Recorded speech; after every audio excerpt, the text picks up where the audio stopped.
नमस्कार, प्रणाम। मैं डॉक्टर कुमारी भारती आप लोगों के समक्ष एक कविता लेकर उपस्थित हुई हूँ और भाव यही है कि अगर हमारे सामने मृत्यु आ जाए और बता दिया जाए कि 4-5 ही दिन हैं और आप अगर मरने वाले हैं तो ज़िंदगी भर की कमाई भी कैसे न्यून लगने लगती है और कोई काम नहीं आता है। तो इसी सब भाव को रखते हुए मैंने एक कविता लिखी है, सुनिएगा। जिंदगी भर लड़ता रहा, जिंदगी भर लड़ता रहा, निज स्वार्थ के खातिर तू, निज स्वार्थ के खातिर तू, कभी अपनों से कभी गैरों से, कभी अपनों से कभी गैरों से, स्वार्थ सुख तू देखता रहा, स्वार्थ सुख तू देखता रहा।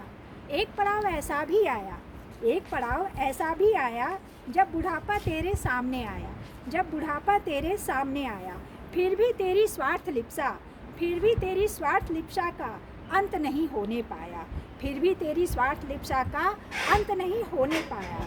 अब खड़े यमराज सामने, अब खड़े यमराज सामने, दिन चंद तो गिन रहा, दिन चंद तो गिन रहा, काम न आ रही भौतिकता सारी, काम न आ रही भौतिकता सारी, जिंदगी भर की स्वार्थ कमाई, जिंदगी भर की स्वार्थ कमाई। कैसी विडंबना है ये देखो, कैसी विडंबना है ये देखो, मौत भी बताकर आ रही, मौत भी बताकर आ रही, चंद दिन का मेहमान तू, चंद दिन का मेहमान तू, गिनती के दिन गिन ले तू, गिनती के दिन गिन ले तू।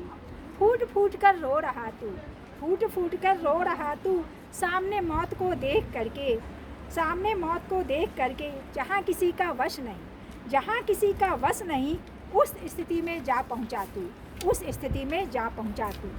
अब मृत्यु के अंतिम पड़ाव पर, अब मृत्यु के अंतिम पड़ाव का दर्द तुझको ही समझ आ रहा, तुझको ही समझ आ रहा, दीक्षा ले रहा है तू, दीक्षा ले रहा है तू, शायद इसमें मुक्ति का मार्ग देख रहा है तू, शायद इसमें मुक्ति का मार्ग देख रहा है तू।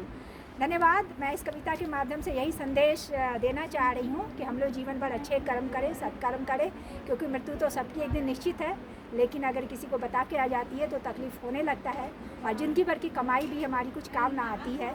तो इसलिए हम अध्यात्म में रहें, भगवान को ध्यान धरें और ज़िंदगी भर जहाँ तक कोशिश हो सके नेक कर्म करें। धन्यवाद।